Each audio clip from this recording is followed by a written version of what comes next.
Welcome to College Briefing. The content of the briefing includes: largest COVID-19 vaccine study yet finds links to health conditions. Voters feel better about the economy. Will it help Biden? The Russian opposition just lost its brightest star. What does it do now? Swift Mania hits Sydney as superstar arrives in the harbor city. WNBA legend Ruse missed opportunity as commentary on historic NBA All-Star shootout labeled condescending. Largest COVID-19 vaccine study yet finds links to health conditions. South China Morning Post. A global vaccine safety study has shown that vaccines against COVID-19 are linked to small increases in neurological, blood, and heart-related conditions. Although the vaccines have saved over 1 million lives in Europe alone, a small proportion of people immunized have been injured by the shots. The study, conducted by the Global Vaccine Data Network, identified a higher risk of heart-related inflammation from mRNA shots made by Pfizer, BioNTech, and Moderna, as well as an increased risk of a type of blood clot in the brain after immunization with viral vector vaccines such as the one developed by Oxford University and AstraZeneca. Voters feel better about the economy. Will it help Biden? BBC. U.S. President Joe Biden is hoping that a recent improvement in economic sentiment will boost his approval ratings ahead of the November election. The U.S. economy has experienced a significant rise in inflation, which has raised concerns and eroded political support for Biden. However, there are now signs that the situation may be improving, as petrol prices fall and wages start to catch up with rising prices. Recent surveys indicate that Democrats are feeling more positive about the economy, with some even more positive than they were during the Trump presidency. Even Republican voters are showing slightly more positive views. However, overall economic sentiment has yet to fully recover from the impact of the pandemic, and younger Democrats remain less positive about the economy than older voters.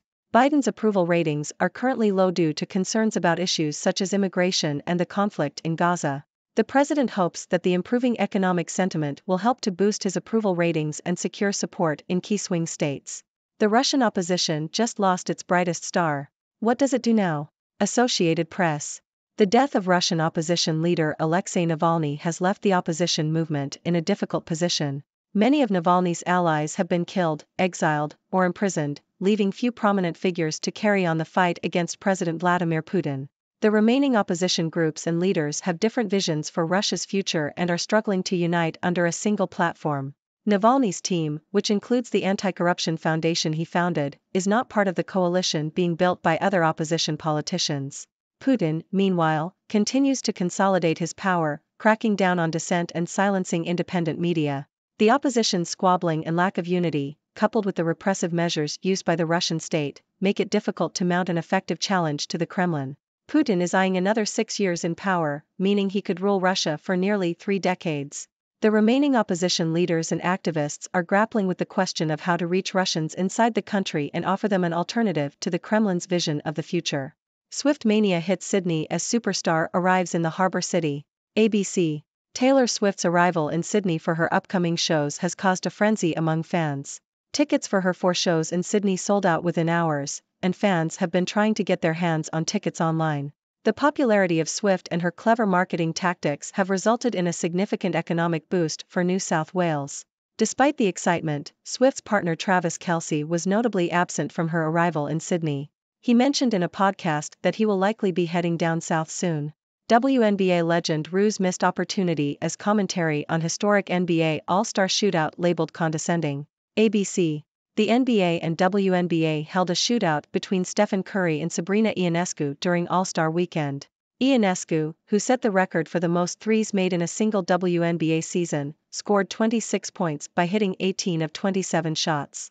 Curry hit 21 of 29 shots to surpass Ionescu's score. However, commentator Kenny Smith suggested that Ionescu should have shot from the women's three-point line, drawing criticism for his condescending remarks.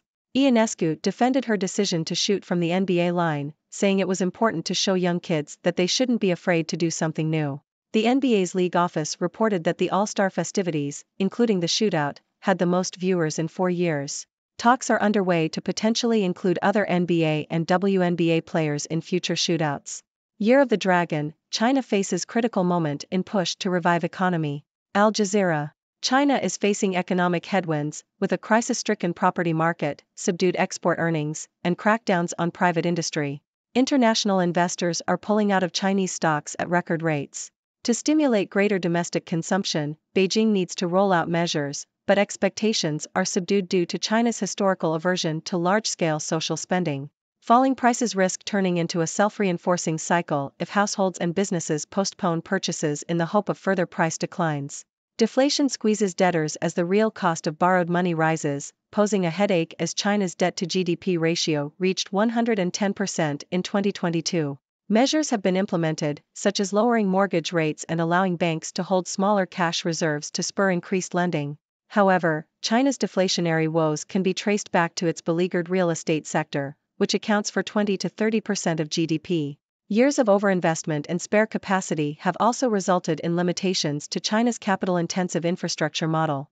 Policymakers should remove incentives to hoard savings by spending more on education, healthcare, and pension provisions. Analysts expect the National People's Congress to again set an annual growth target of about 5% in March. Student and woman found gunned down in university dorm in Colorado are identified. Yahoo! 2 people who were found dead in a dormitory at the University of Colorado Springs were shot and killed. The victims were Samuel Knopp, a student at the university, and Celie Montgomery, who was not a student. The deaths are being treated as a homicide, with police believing the killer was known to the victims. The university has been closed and classes cancelled so that students can take part in a day of healing. China-led research team pinpoints smallest star and its ghostly lone companion. South China Morning Post. A team of astronomers led by China has discovered the smallest star ever recorded. The star, known as a hot subdwarf, is just 7 times the size of Earth and smaller than Saturn. The star and its white dwarf companion are located about 2,760 light-years from Earth. The discovery was made using the Tsinghua University Ma Huadeng Telescope for Survey, TMTS. The researchers confirmed their observations with larger telescopes in Hawaii and Spain. The team expects that future space-based gravitational wave detectors will be able to detect the binary system. Presidential rankings by academics place Obama, Biden above Reagan, Trump. Yahoo!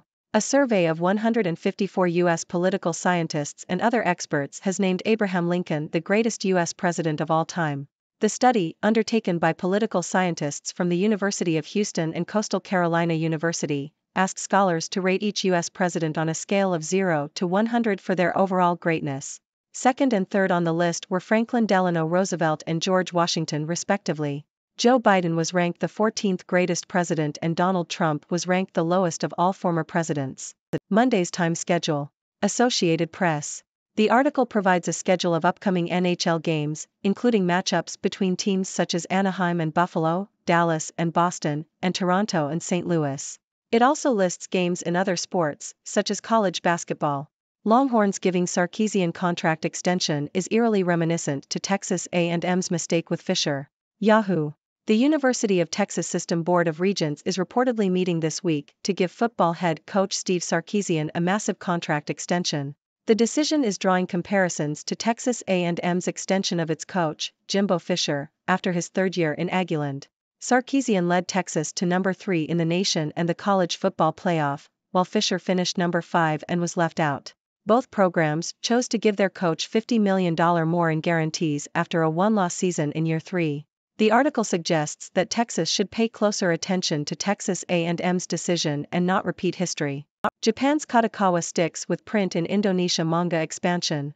Nikkei Asia. Japanese media group Kakawa is expanding its manga and light novel distribution business to Indonesia, where the company aims to repeat the success achieved with printed titles in Thailand. Kakawa last month announced a joint venture with Indonesia's biggest publisher, Gramedia Asri Media. The Indonesian market has huge potential due to its large, youthful population, Kakawa CEO Takashi Natsuno told reporters in Jakarta.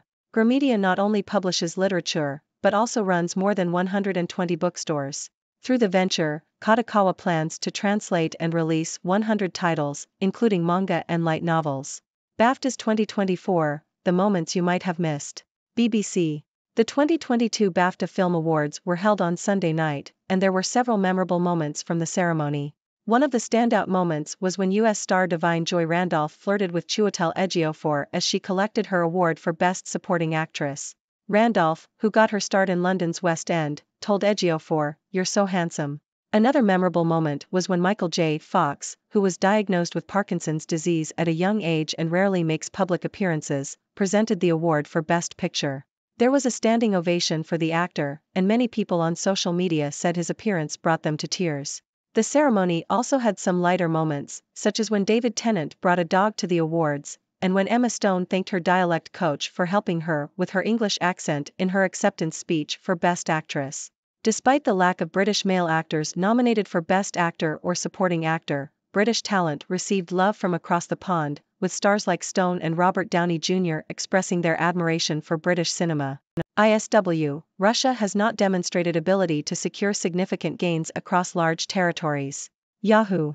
According to a report by the Institute for the Study of War, ISW, Russia has not yet demonstrated an ability to secure significant gains across large areas of territory. Despite capturing Avdiivka, Russian forces have failed to make tactical gains and would need to conduct widespread and competent cross-country maneuvers to capture additional Ukrainian territory. The report points out that it would take years for Russian forces to reach the city of Donetsk, located 60 kilometers from Avdiivka, under Russia's current hypothetical progression. The battle for Avdiivka has been costly for Russia in terms of manpower and equipment, with over 20,000 troops, 199 tanks and 481 armored fighting vehicles lost since January 1. Once banned from the US, this fiery ex-army general is poised to lead Indonesia. What to expect? CNN. Indonesia's next president is set to be former Army General Prabowo Subianto. Known for his fiery temper, Prabowo has been defense minister for the past 5 years and has been a loyal ally to the outgoing president. Prabowo's military background and combative past have led experts to predict a very different kind of president, one who prioritizes national security. His links to the military are expected to lead to a revival of military political power and the potential for a dual-function role for the military. Prabowo's stance on territorial issues in the South China Sea is expected to be the same as the outgoing president's, which is to avoid escalation but act if provoked. However, his stance on the rest of province of Papua is expected to be different, with experts predicting a militaristic approach, leading to less autonomy for the region. Well, my fellow observers. It's your favorite observer from the 6 dimensions, Dr. Six, here to bring you the latest news from across the universe. And let me tell you, we've got quite the mix of stories today. First up, we have some news on the COVID-19 vaccine front. A recent study has found that while the vaccines have saved countless lives, there are some potential side effects to be aware of. It seems that there is a small increase in neurological, blood, and heart-related conditions linked to the vaccines. Now, before you panic, let me remind you that these side effects are very rare and the benefits of getting vaccinated far outweigh the risks. So, keep calm and get your shot. In other news, US President Joe Biden is hoping that a boost in economic sentiment will improve his approval ratings. The US economy has been facing some challenges, but there are signs of improvement. Petrol prices are falling and wages are starting to catch up with rising prices. Democrats are feeling more positive about the economy, and even some Republican voters are showing slightly more positive views. However, there is still work to be done, especially in key swing states. So, Biden is hoping that this economic boost will help him secure the support he needs. Now, let's talk about the Russian opposition. With the death of Alexei Navalny, the opposition movement is in a difficult position. Many of Navalny's allies have been killed, exiled, or imprisoned, leaving few prominent figures to carry on the fight against President Putin. The remaining opposition groups and leaders are struggling to unite under a single platform, which makes it difficult to mount an effective challenge to the Kremlin. Putin is eyeing another 6 years in power, meaning he could rule Russia for nearly 3 decades. The opposition is grappling with how to offer Russians an alternative vision for the future. It's a tough task, but one that they must take on if they want to bring about change. Now, let's lighten the mood a bit with some pop culture news. Taylor Swift has arrived in Sydney for her upcoming shows, and let me tell you, the fans are going wild. Tickets sold out within hours, and fans have been trying to get their hands on them online. Swift's clever marketing tactics have resulted in a significant economic boost for New South Wales. It's Swift Mania in Sydney, and I have to say, I'm a little jealous. And speaking of entertainment, there was quite the shootout at the NBA All-Star Weekend. Stephen Curry and Sabrina Ionescu went head-to-head, but it was Curry who came out on top. However, commentator Kenny Smith's remarks were deemed condescending, suggesting that Ionescu should have shot from the women's three-point line. Ionescu defended her decision, saying it's important to show young kids that they shouldn't be afraid to do something new. The NBA's league office reported that the All-Star festivities had the most viewers in 4 years, so maybe we'll see more shootouts like this in the future. Moving on to China, the country is facing some economic headwinds. The property market is in crisis, export earnings are subdued, and there are crackdowns on private industry. International investors are pulling out of Chinese stocks at record rates. Beijing needs to stimulate domestic consumption, but there are concerns about China's historical aversion to large-scale social spending. The falling prices could lead to a self-reinforcing cycle if households and businesses postpone purchases in the hope of further price declines. China has implemented some measures to spur lending and consumption, but there are still challenges ahead. Let's hope they find a way to navigate these rough waters. In other news, tragedy has struck at the University of Colorado Springs, where 2 people were found shot and killed in a dormitory. The victims have been identified as a student and a non-student. The police believe that the killer was known to the victims, and the university has closed and cancelled classes for a day of healing. Our thoughts go out to the victims and their families during this difficult time. On a brighter note, a team of astronomers led by China has discovered the smallest star ever recorded. This star, known as a hot subdwarf, is just 7 times the size of Earth and smaller than Saturn. It's incredible what we can discover out there in the vastness of space. And finally, let's talk about rankings. A survey of U.S. political scientists and experts has named Abraham Lincoln as the greatest U.S. president of all time. Franklin Delano Roosevelt and George Washington also made the top 3. Joe Biden was ranked the 14th greatest president, while Donald Trump was ranked the lowest. Rankings can be subjective, but it's always interesting to see who comes out on top. Well, that's all the news for today, my friends. I hope you enjoyed this little journey through the 6 dimensions. Remember, these are just my observations and opinions, so I'd love to hear your thoughts. What do you make of the vaccine study? How do you think the improving economy will impact Biden's approval ratings? And what about Taylor Swift's popularity? Let's keep the conversation going, and until next time, stay curious and keep exploring the 6 dimensions. Thank you for tuning in. The content above showcases the latest briefing reports and analytical synopses, thoughtfully curated by the 6Do team. These insights stem from a wide array of reputable media outlets, think tanks, government sources, and specialized experts worldwide. We encourage you to explore these sources for a comprehensive perspective. Keep in mind that while the content may not always align with the official standpoint of 6Do Brief, it's not meant to be taken as absolute directives for decision-making. Comprising seasoned media professionals, learned scholars, and accomplished scientists, the 6Do team embodies a trailblazing, fully independent media entity. To customize 6Do Brief to meet your professional needs, you have the option to subscribe to a diverse array of briefings on our website, 6dobrief.com. Regardless of your location, you can conveniently receive 6Do Brief via email.